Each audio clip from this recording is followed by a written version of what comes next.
Greetings, greetings, greetings, greetings, greetings, and bless each of you. Welcome to the New Life Interfaith Ministries Black History program, or really our offering. This is an offering that it's chock full of surprises and special guests.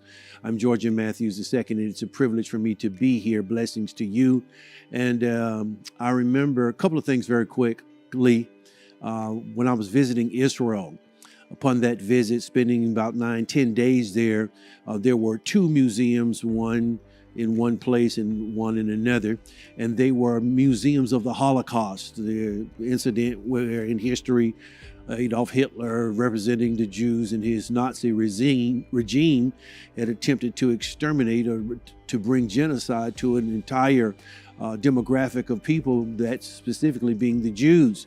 And there was one museum outside of the museum atop the entryway, and it was like an $8 million project, if I remember correctly. And there were Hebrew writings on the outside, and I asked the guide, well, what do the words outside these entrance doors mean? And he said, in the Hebrew, it simply means, we will never forget.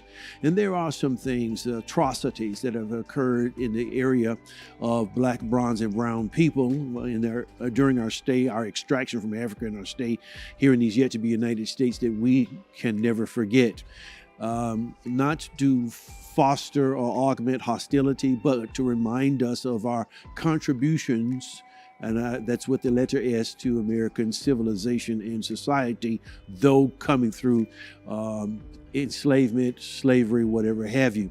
Behind me, you'll see the 16th Street Baptist Church. That's the church, those of you that are not from this region who may be viewing with us, where the four little girls were bombed on a Sunday morning as they were attending Sunday school. I've had the opportunity to go through the museum that is located in the basement of the church, and I'm sitting now in what would be known as the historic Lynn Park. I've had the privilege of preaching in Lynn Park, 50-year celebration. TBN, Paul Crouch did his celebration, or at least the Crouch family, of celebrating 50 years of the civil rights movement a few years ago, and it was in Lynn Park, the same park where Bull Connor released water hoses, commanded the firemen to release water hoses on the children of the movement who were marching for their freedom. The dogs were released right here in Lynn Park, and that's what you're viewing.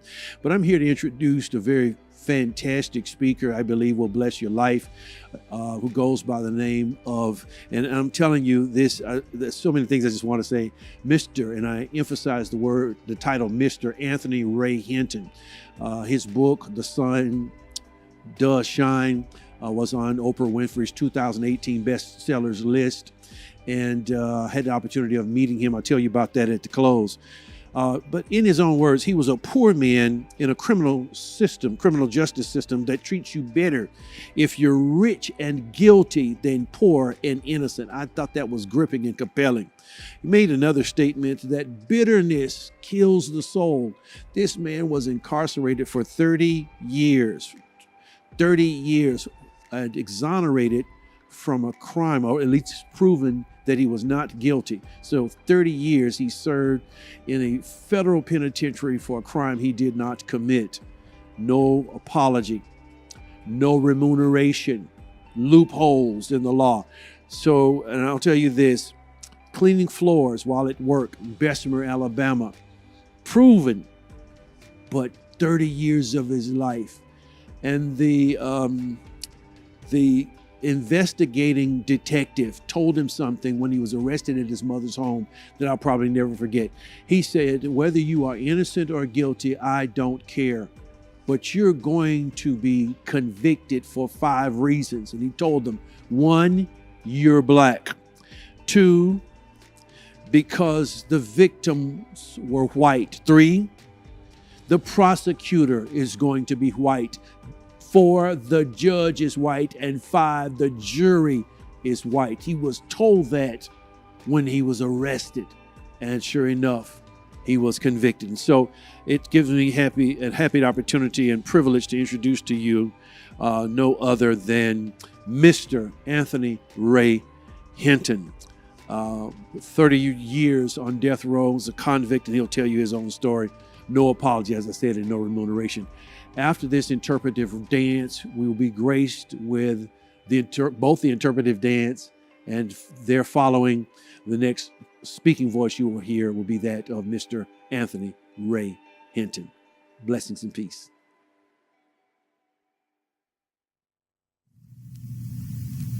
I want Jesus to walk with me. I want Jesus to walk with me. I want Jesus to walk with me. I want Jesus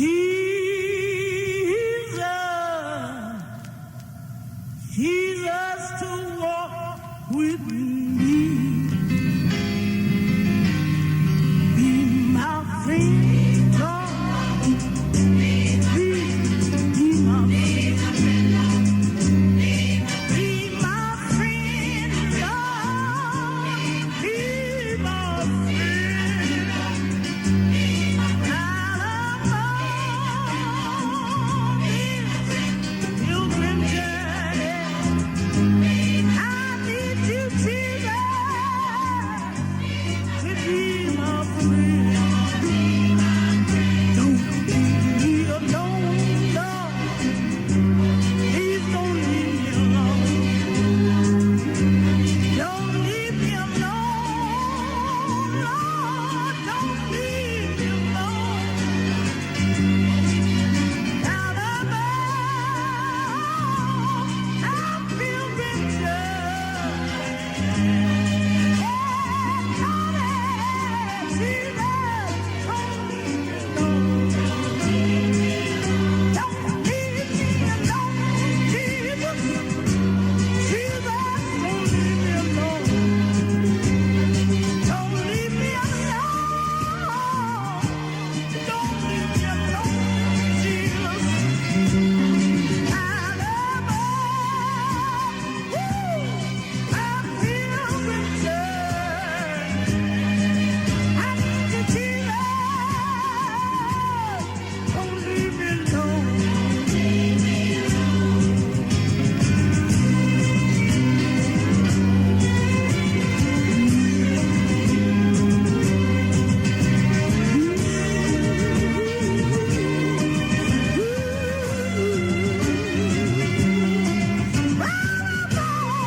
My name is Anthony Ray Hinton.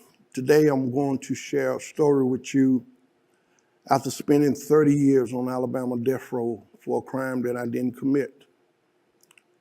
As I tell this story, I wish I could tell you that the state of Alabama made an honest mistake. But the state of Alabama didn't make an honest mistake. The state of Alabama knew that I was not the person who had committed the crime. I wish I could tell you that being born black and poor had nothing to do with me spending 30 years on Alabama death row. But the truth of the matter is, being born black and poor had everything to do with me spending 30 years in a 5x7. I never will forget the day that the police came to my mother's home. I was in the back cutting grass. One of the hottest days that I can recall in a long time. And as I was cutting the grass, I just happened to look up. And there stood two white gentlemen that I'd never seen before. I cut the lawnmower off and I said, "Can I help you?" One of the gentlemen replied, "We're looking for Anthony Ray Hinton." I said, "That would be me. How can I help you?" He said, "We have a warrant for your arrest." And I said, "What are the charges?" He said, we will explain that to you later. But right now, we want you to put your hands behind your back. I complied. I put my hands behind my back.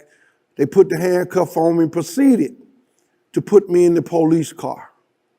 And I said, at least allow me the opportunity to go in and tell my mother I'm being arrested for something. One of the officers said, we can't let you go back inside. And we argued for about 2 minutes. And finally, the other detective said, let him go in and tell his mother he'd been arrested. I goes in and I just show my mother the handcuff. And like any good mother, she began to scream and holler, what are those handcuffs doing on my baby? One of the detectives said, take him back outside while I stay in here and talk to his mother. I goes outside, they put me in the police car. A few minutes later, the other detective comes out and we proceeded to go to the Birmingham County Jail. And on our way there, the detective that wasn't driving, he asked me, did I own a firearm? And I said, no. I said, but my mother has an old Smith & Wesson that she keeps around the house for snakes. Once I revealed that my mother had a pistol, they dropped me off at a substation in Dora, Alabama, put me in the jail cell, and then they turned around and went back to my mother's home and told her that I had told them about a firearm that she had. My mother got the firearm, she gave it to them. They asked my mother, could they take it and check it? My mother told them yes, as long as they bring it back. They picked me up at the substation. We proceeded to go to the Birmingham County Jail once again.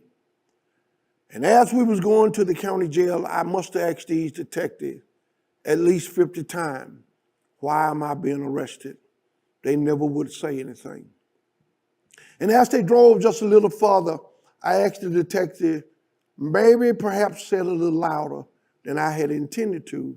But I said, the detective, why am I being arrested? And this seemed to set the detective off that wasn't driving. He turned around, he looked at me. He said, you want to know why we arrested you? And I said, yes. He said, we're going to charge you with first-degree robbery, first-degree kidnapping, first-degree attempted murder. And I replied, oh, you got the wrong person. I haven't done any of that. That detective looked at me and he said, let me tell you something right now. I don't care whether you did it or didn't do it, but I want you to know this. I want you to know that I am going to be the one to make sure that you're found guilty of it. I said, for a crime I didn't commit. That detective said, you must have a hearing problem. Didn't I tell you that I don't care whether you did it or didn't do it? And as we drove just a little farther, the same detective turned around and he said, by the way, there's 5 things that are going to convict you. Would you like to know what they are? And I said, yes. He said, number 1, you're black. Number 2, a white man is going to say you shot him. Whether you shot him or not, believe me, I do not care. He said, number 3, you're going to have a white prosecutor. Number 4, you're going to have a white judge. And number 5, you're going to have an all-white jury. And do you know what that spelled? And he repeated the word conviction, conviction, conviction, conviction, conviction. And as we got to the Birmingham County Jail, they put me in the holding cell. I had been in for about 2 hours, and finally this detective came, opened the door, and I said, detective, if you don't mind, will you tell me the date and the time this crime took place? He goes through his notes and he tells me the date and the time, and when he told me the date, I said, thank you, Jesus. But when he told me the time, I said, thank God.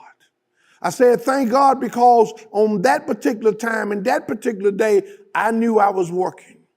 I told the detective my supervisor's name, and to be honest with you, I said, thank God, because my supervisor was white. And I figured once they go out there and talk to my white supervisor, they would find out that I was at work, and they would come back and just say, Mr. Hinton, we made a mistake, you're free to go. I gave them my supervisor's name, the address, the phone number. They left, and about 5 hours later, they returned. He opened the cell door and he said, I have good news and bad news. He said, the good news is we're no longer going to charge you with first-degree robbery, first-degree kidnap, first-degree attempted murder, for your alibi checks out. He said, but now we have decided that we're going to charge you with 2 counts of first-degree capital murder. I looked at the detective and I said, but I haven't killed anybody. I haven't robbed anybody. How can you charge me with capital murder? He said, do you remember me telling you on the way here I didn't care whether you did it or didn't do it? He said, the same apply for these new charges. I don't care whether you did it or didn't do it. He said, but remember, I am going to make sure that you found guilty of it. And as I was trying to get this detective to understand that I could never take another human being's life, I was trying my best to convince him that I wasn't brought up to do something like that. He throwed up his hand as to say, be quiet. I stopped talking and that detective looked at me and he said, let me be honest with you. I truly believe that you didn't do it. But since y'all is always taking up for one another, why don't you take the rap for one of your homeboys who truly committed the crime? I looked at that detective and I said, detective, there's not a homeboy in this world that I would take a rap for like this. That detective shut that door, went on out. I sit in jail for about 1.5 years and finally I go before a judge. The judge read off the charge and asked me, do I understand what I'm being charged with? And I said, yes, Your Honor. He asked me, can I afford an attorney? And I said, no, Your Honor. That judge looked back in his courtroom. He called his lawyer up front, tells the lawyer that he wants him to represent me on 2 counts of first-degree capital murder. Without even asking me my name, that lawyer said these words, I did not go to law school to do pro bono work. I looked at that lawyer and I said, sir, would it make a difference to you if I told you that I didn't commit this crime? That lawyer looked at me for the first time and he said, the problem with that statement, all of y'all is always doing something, and the moment you get caught, you say you didn't do it. This is the lawyer that I had to somehow try and convince that I was innocent. This is the lawyer that I had to believe that was going to represent me to the best of his ability. 1.5 years later, I goes to trial, and that lawyer did exactly enough to get me convicted. I never will forget the day the jury came back, handed the judge a piece of paper. The judge stood up proudly, and he said, Anthony Ray Hinton, you have been found guilty by a jury of your peers, and it is the order of this court that I sentence you to death. And that judge had the audacity to say, may God have mercy on your soul. The prosecution perhaps said a little louder than he had intended to say, but he could be overheard saying, we didn't get the right nigger today, but at least we got a nigger off the street. And on December the 17th, 1986, I went to Holman Correction Facility. And once I got to Holman Correction Facility, they was in the process of executing 4 men. They had already executed 2 men, and that night they was going to execute the 3rd man. I didn't know what to expect. About 12 o'clock that night, they evidently placed the man in the electric chair, and men began to beat on death row. But the next morning, all you could smell was the burning of a human flesh. All day long, that smell would not leave my nostrils. And when a correction officer came by, I had wrote out a piece of paper, and that piece of paper read, Officer, is there anything you can give me so I won't have to smell this smell? That officer read that piece of paper and he looked at me and he said, no, there's nothing I can give you. But if there's a consolation, one day you will get used to this smell. And he went to walk away, but he backed.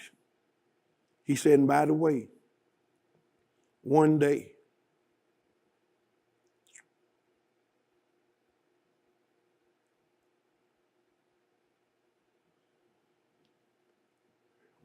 somebody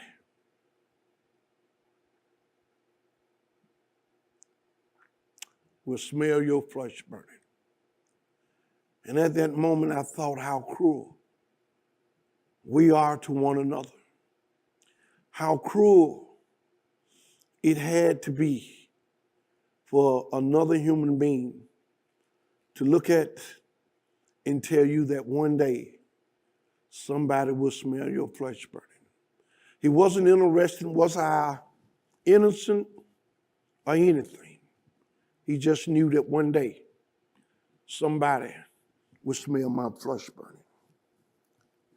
And as the day went by, I sit on that bunk bed that was too small for me. And I began to wonder, what had I done so bad that God had allowed me to be convicted and come to death row for a crime that he know and I know that I didn't commit? For 3 long years, I had closed my mouth and wouldn't say nothing to another human being. But going into the 4th year, approximately 1 o'clock in the morning, I woke up to the sound of a grown man crying. A man that I had lived by for 4 years and never asked him his name or where he was from. But all of my life, my mother had taught me compassion. My mother told me no matter what one does in life, he or she still deserves compassion. And that compassion made me get up. I walked to the bars and I said, sir, do you need me to call for the officer to come back here? It took this man a while to reply, but finally he replied and he said, no, I just got word that my mother passed. I told that man that I was sorry to hear that. And I told him if I can do anything for him, all he had to do was ask. I got off the bars and I sit on that bunk bed and I began to think. I closed my eyes as tight as I could close them. And I told my mind that I need to leave death row, and I need to leave death row where I could be at peace. And if ever I needed to leave now in order for me to survive this hell that I was in. I closed my eyes as tight as I could close them. And as a little boy, I always visualized being and meeting the Queen. That night, I closed my eyes and I imagined being at the palace. Once I got to the palace, I told the guard that I was there to see the Queen. They went in and told the Queen that I was there. They carried me inside and I introduced myself to the Queen. I told the Queen who I was and why I was there. We sit down and we talked about Prince Charles, Prince Harris, Prince William, and of course, the tragedy of Prince Di. And as we was talking about 35 to 40 minutes later, the Queen looked at me. She stood up and in her British accent, she said, Mr. Hinton, would you like some tea? And I told the Queen I would love some tea. And she asked me, what would you like in your tea? And I told her a spot of lemon. She had the butler to go out and bring some lemon in. I poured it in my tea and we conversate some more. About 25 minutes later, I stood up and I told the Queen I must be leaving. Now that I realize that I can leave death row anytime I want to, in my mind. I decided next that I would do something that at the age of 12 I said I would never do, and that was to get married. But I decided I would get married. I didn't just marry anybody. I married the beautiful and talented actress, Halle Berry. Halle Berry and I stayed married for 15 long, beautiful years up here. And if there's a thing called a perfect wife, Halle Berry was the perfect wife. She didn't say nothing but yes, dear, and okay, dear, whatever you want to do, dear. And going into the 16 year, the warden did something that he had never done for death row inmates. He decided that he would show us a movie. And the movie was called Speed. For the first time in my life, I laid eyes on the beautiful and talented actress, Sandra Bullock. And I watched this lady drive this bus around and around. To be honest with you, I was building my nerves up to give Halle some sad news. And when I built my nerves up, I looked at Halle and I said, I'm going to divorce you and I'm going to marry Sandra Bullock. And by that time, the God was calling me. He said, Anthony, I've been calling you for 15 minutes. I said, I'm sorry, I was gone. I said, what is it? He said, you have a legal visit. I said, but I don't have an attorney.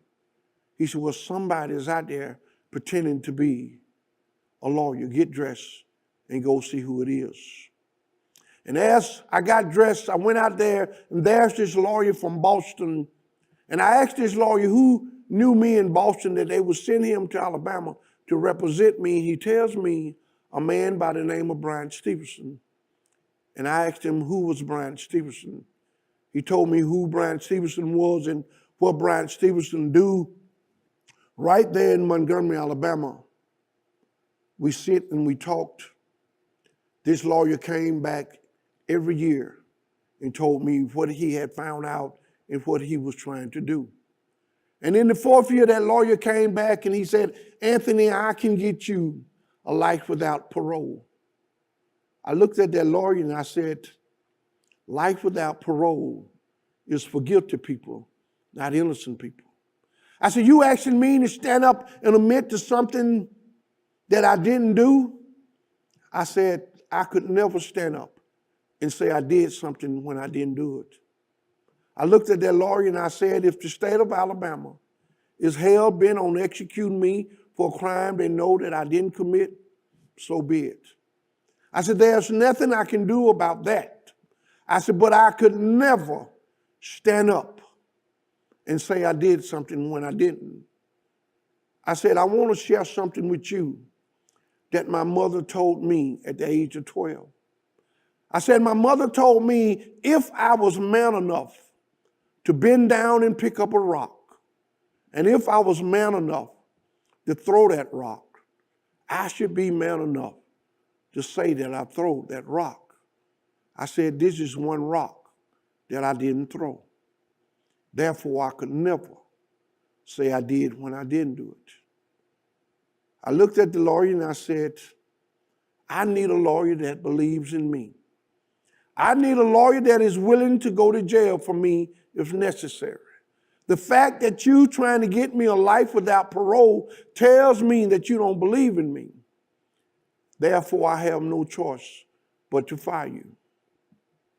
The lawyer said, are you serious? And I said, yes. I said, but I want to thank you for what you've done. I want to thank you for what you tried to do. I said, but I just need a lawyer that believes in me. And as he was going out the front, they was taking me back toward the back. Something in my mind said, you got to be the dumbest person in the world. You fired the only lawyer that you had. But just as that thought entered my mind, another thought said, you did the right thing. Always stand up for what you believe in. And as I got back toward the cell, a guard was watching TV. I stopped and I asked him, what was he watching? He told me he was watching this lawyer out of Montgomery talk about the death penalty. I asked that guard, can I stand there and watch for a moment? And he said, yes. Lo and behold, that was Brian Stevenson talking about why we don't need a death penalty in this country. And I listened to Mr. Stevens, and I realized at that moment, this is the lawyer that I need to represent me. I go in the cell and I write Mr. Stevenson a letter. I thank him for sending the lawyer from Boston to represent me, but I told him it just didn't work out. And I said, Mr. Stevenson, I realize that you get a lot of letters from inmates saying that they are innocent, but I am truly innocent. I said, Mr. Stevenson, I would like for you to consider being my lawyer, but before you say yes or no, all I ask is that you read my transcript. And if you find one thing in my transcript that points to my guilt, do not worry about sending me a lawyer. Do not worry about becoming my lawyer. I am perfectly willing to die for a crime that I know that I didn't commit. But more important, God knows I didn't commit. Mr. Stevenson wrote me back about 3 months later saying that he would read my transcript. 5 months later, I get another letter saying that he was coming to see me. The day that he said he was coming, he came to the prison, and the moment I shook this man's hand, I knew that God had sent me his number one lawyer. We sit down and we talked about our childhood, and finally we got off into the case, and I said, Mr. Stevenson, if no two guns is alike, I know that the state of Alabama is telling a lie. I said, Mr. Stevenson, I need you to do me a favor. He asked me, what is the favor? I said, I need you to hire a ballistic expert. Mr. Stevenson looked at me and he said, well, I was going to do that anyway. And I looked at Mr. Stevenson and I said, Mr. Stevenson, I'm not explaining myself right. I said, Mr. Stevenson, I need you to hire a white man. And I need this white man to be from the South. I said, Mr. Stevenson, I need this white man to be the best of the best. But I need this white man to just tell the truth. I said, Mr. Stevenson, I need this white man to believe in the death penalty. But above all of that, I just need him to tell the truth. Mr. Stevenson left that day. About 5 months later, I get word to call Mr. Stevenson. He informed me that he had found 3 other world-renowned experts. He informed me that these 3 experts was the best of the best. But he asked me, Ray, are you sure that these are the experts that you want me to hire? He said that these 3 experts have never testified for the defense. They only testified for the prosecution. He said, in other words, they put men on death row. They have never testified to get one off of death row. Are you sure? And I said, Mr. Stevenson, did you remember to ask them, would they just tell the truth? And he said, each one have assured me they would tell exactly what the evidence say. And I said, Mr. Stevenson, if you have enough money, hire those experts. They came to Alabama separate one at a time, and when the third one finally done his examination, they all got to Mr. Stevenson and they informed him that the state of Alabama had made a mistake. But the state of Alabama didn't make a mistake. The state of Alabama had every intention of executing me for a crime they knew I hadn't committed. The state of Alabama was going to execute me in your name. And that name would be justice. We goes before the Attorney General, a man by the name of Bill Pryor. We asked him to take 1 hour to re-examine the evidence. But Bill Pryor was quoted as saying, as far as he was concerned, the right man was on death row. And although it was only take 1 hour, he said it would be a waste of time. And more important, he said it would be a waste of the taxpayer money to re-examine the bullets. For not doing his job, George W. Bush appointed him to a federal lifetime appointment. We goes before two more attorney general, and they too refused to take 1 hour to re-examine the bullets. And I began to wonder why they wouldn't examine the bullets. And the reason they didn't want to examine the bullets was because of the color of my skin. I was not worth 1 hour. But more important, I was not worth the truth. Therefore, the state of Alabama tried and tried to get me an execution date. But the state of Alabama couldn't get an execution date because I still had some appeal left. Mr. Stevenson informed me that the judges in Alabama was not going to do the right thing.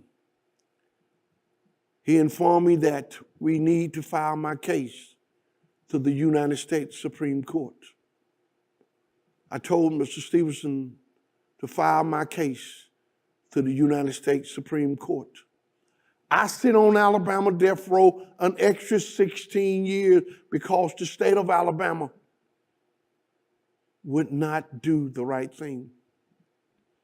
And in that 16 years, I got the worst news that I could get. My mother had passed. And I remember telling Mr. Stevenson that I didn't care anything about that case. I told Mr. Stevenson I didn't want to live in a world without my mother, because all of my life, my mother have always been there for me. And I told Mr. Stevenson I didn't care whether the state of Alabama execute me today. And I hung up. That night, I tried to sleep, but I couldn't sleep. It was as though my mother had came in that cell and stayed in my ear all night long. And my mother was telling me that she couldn't believe that I was willing to give up so easily. I could hear my mother telling me that all my life I brought you up to fight when you needed to fight. It wasn't until my mother I could hear my mother telling me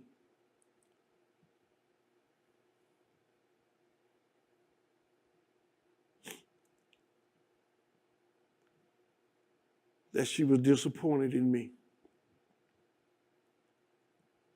And I didn't want ever to make my mother disappointed in me, because I have never been disappointed in my mother. And that morning, I sent for the telephone and I called Mr. Stevenson. I apologized for hanging up without saying thank you and goodbye. But I told Mr. Stevenson that I had had a moment of weakness. I wanted him to give Alabama all the hell that he could give them. We went before 14 judges in Alabama, and every judge turned me down. We filed my case to the United States Supreme Court. 2 years after filing my case to the United States Supreme Court, the United States Supreme Court did something that it have never did in the history of the courts. All 9 justices ruled that I was entitled to a new trial. They sent my case back to Alabama. We goes before the trial judge. The prosecution stand up and say, Your Honor, it is with great sadness that we inform you that we have lost the gun to this case. The judge said, what you mean you lost it? Say, Your Honor, we can't find it. She give them 90 days to find the gun. We goes back to a courtroom in 90 days. The prosecution stand up and say, Your Honor, we found the gun. But once again, it was great sadness to inform you that we have lost the bullets to the gun. The judge give them 90 more days. And while we thought they were looking for the bullets, we found out that the prosecution had called one of his experts that testified 30 years ago to come back and re-examine the bullets. He came back and he is quoted in the Birmingham News as saying that the bullets do not match the way they matched 30 years ago. But those bullets match exactly the way they did 30 years ago. Bullets are like fingerprints. They don't change. On March, we kept marching. We kept seeking the truth. And finally, on April the 3rd, I was released from death row. The state of Alabama had every intention of executing me, as I said earlier, in your name, in the name of justice. Today, I feel compelled to ask you a question. And that question is, where is my justice? Where do I go and get justice? I sit on a 5x7 for 30 long years for a crime that they knew from day one that I had not committed.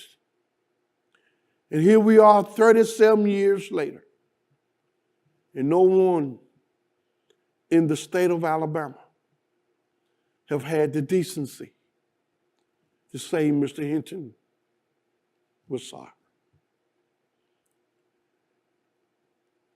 I truly believe with every fiber in my being that being born black and poor, the men of power would never apologize to a man of no power. But I want you to know that in those 30 years, I was able to do something that have never been done on death row. I started my own book club. I made men believe and see that God is real. I was moved next to a Ku Klux Klansman who had done a horrible crime. But I remember that my mother told me no matter what one does, they still deserve some compassion. I never will forget that I asked this Ku Klux Klansman why he hated me. And his response was, all black people.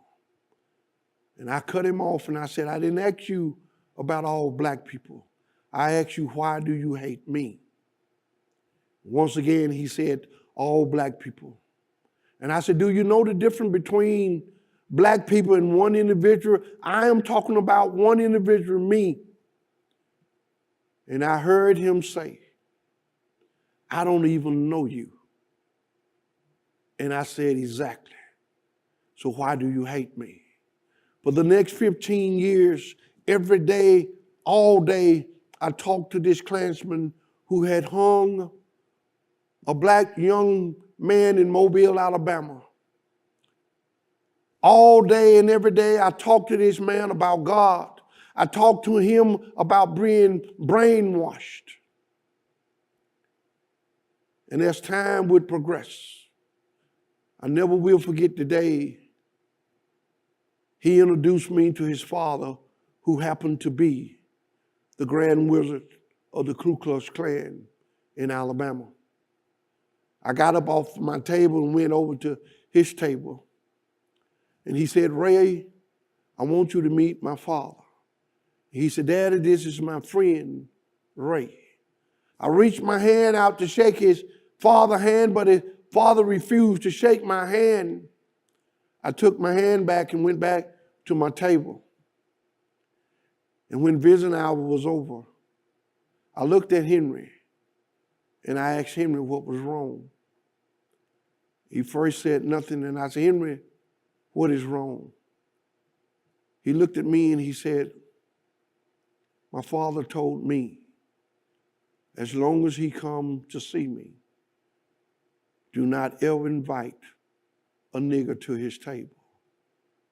And I said, Henry, that is your father cancer. If your father want to die with the cancer of hate, let him die. But you don't have to die with that cancer of hate. We went back to our cell and we talked that evening about mostly his father. I told Henry that all his life he had been brainwashed to hate for no reason. As God would have it. 2 years later, his mother came to death row. She died right there on the visiting table of a mass heart attack.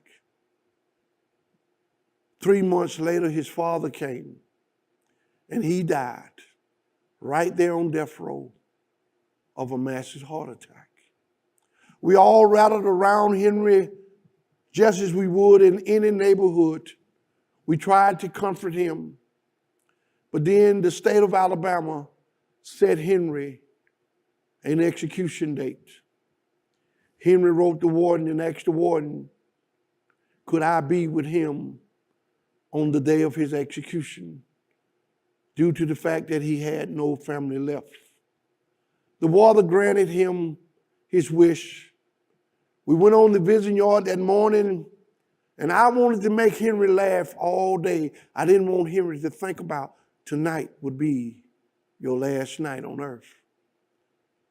They gave us change to get snacks out of the vending machine.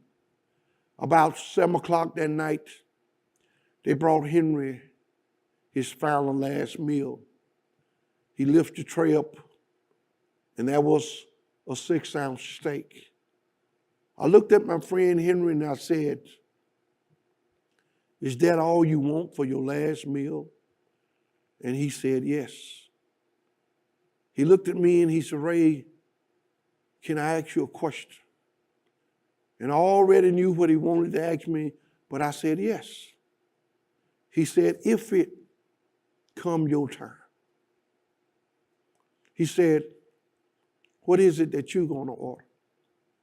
And I said, Henry, what I want, they're going to have to go to the forest and get it. And when they bring it back, I'm going to say that's not what I ordered.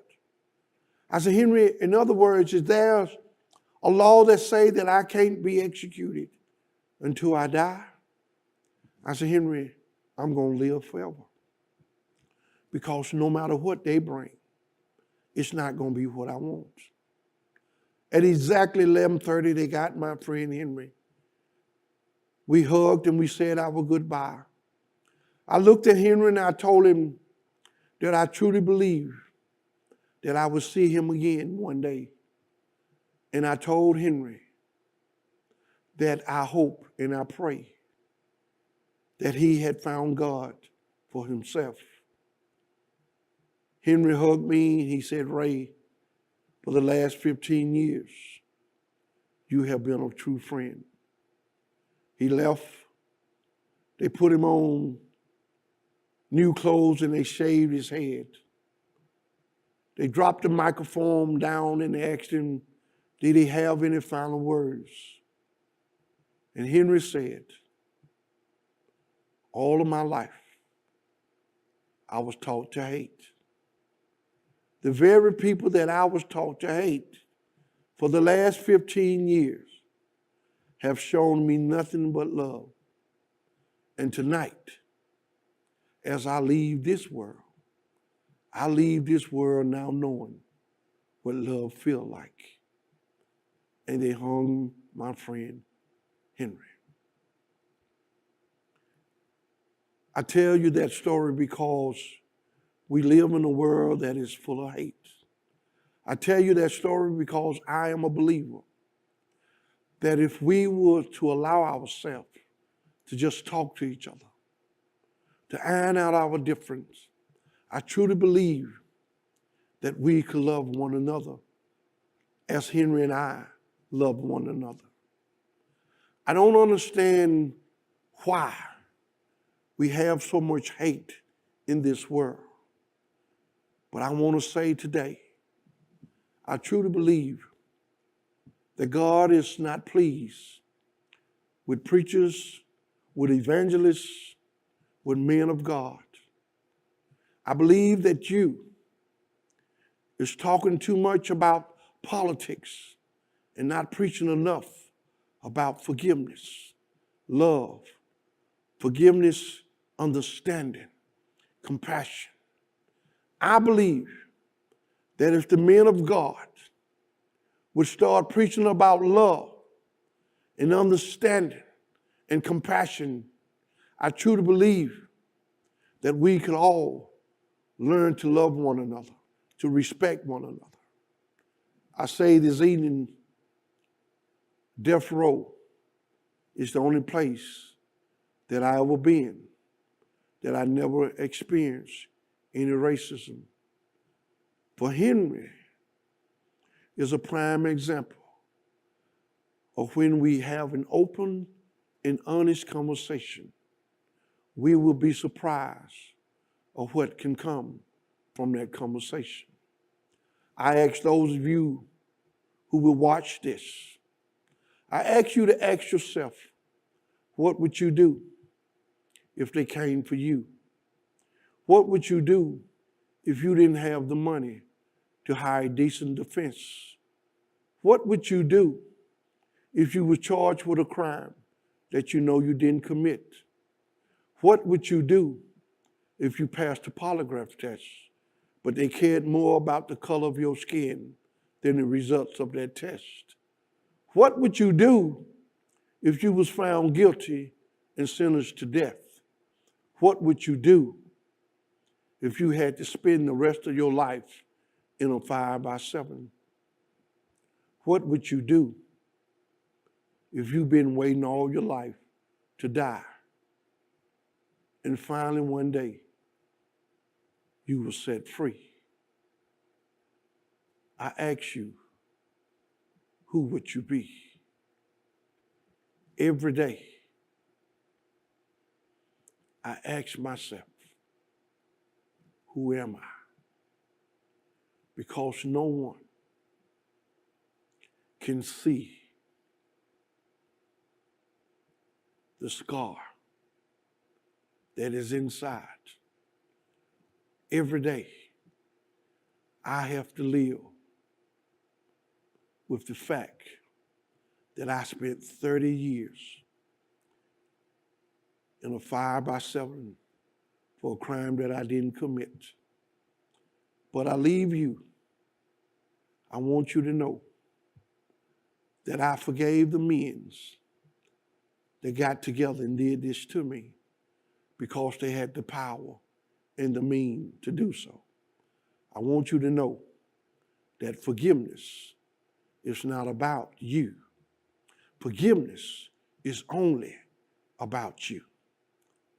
You forgive and you move on with your life. I forgave those men not because they asked me for forgiveness. I didn't forgive those men so they could sleep good at night. I forgave those men so I could sleep good at night. I pray that God will continue to bless you, keep you, and I pray that the God that made us all will continue to bless us all. Thank you so much for listening to my story. Thank you, thank you, thank you, thank you, and 1,000 times over. Thank you, Mr. And I emphasize the term Mr. Thank you, sir, Anthony Ray Hinton. And I emphasize the word Mr. because the title Mr. because this man's genuine joy and peace and love for God has so gripped me in ways I can't even express. When I met him at the introduction from our member, Tanya Miles, who was intricately involved in getting this nearly 3-year program together, I said, I'm going to shake your hand, sir. And I haven't shaken a man's hand, probably 1 or 2 people in 2 years because of the global crisis. And I'm going to refer to you as Mr. because of the deportment portrayed. And I pray that you'll go back and listen to this very telling and compelling sharing over and over again. Bring your young black, bronze, and brown people with you. It's one thing to be guilty of a crime. It's another thing to be innocent of a crime and then to serve 30 years.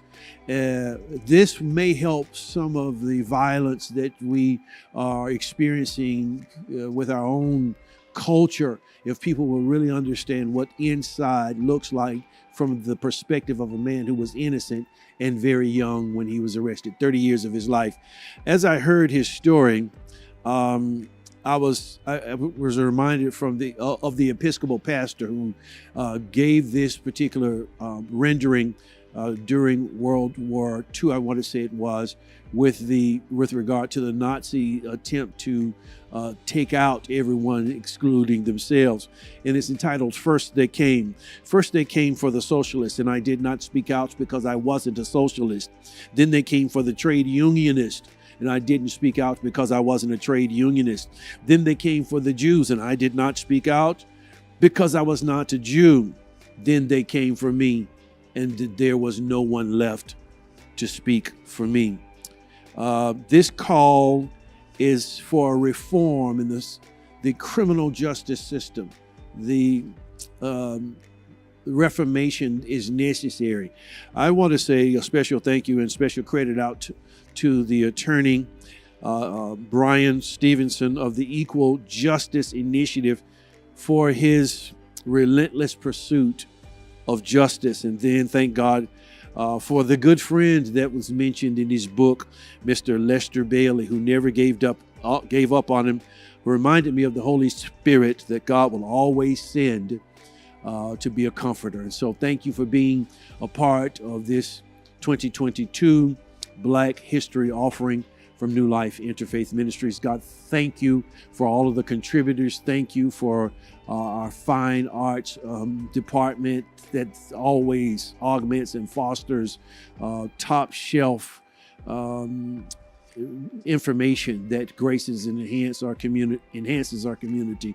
Thank you, Pastor Jay, for your always working behind the scenes to make it happen. Thank you 1,000 times over, and thank you, audience, for your time. Until the next time, remember, Jesus is Lord. Blessings and peace.